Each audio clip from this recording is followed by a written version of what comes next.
Somo la leo: Mungu yupo katika utulivu, imani na uwepo wake. Neno la Mungu linatufundisha kwamba Mungu si lazima ajitokeze katika upepo mkali, tetemeko au moto. Wakati mwingine huja kwa sauti ndogo ya utulivu. Katika Wafalme, Eliya anamtafuta Mungu na Mungu anamfunulia uwepo wake kwa maana ya pekee katika sauti ndogo na ya utulivu. Zaburi inatukumbusha kwamba Mungu hunena amani kwa watu wake. Rehema na kweli hukutana, haki na amani huambatana. Katika Wafalme tunamwona moyo wa Paulo uliojaa upendo wa huzuni kwa ajili ya watu wake. Hii inatufundisha kuwa imani ya kweli inapaswa kuambatana na upendo wa kweli kwa wengine. Na katika Mathayo, Yesu anatembea juu ya maji. Petro anamwangalia Yesu, lakini Petro anapoanza kuangalia upepo na mawimbi, anaanza kuzama.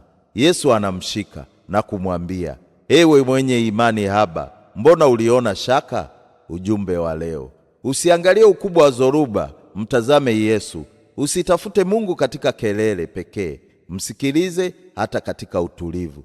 Na unapohisi unazama, kumbuka kwamba mkono wa Yesu bado una uwezo wa kukuinua.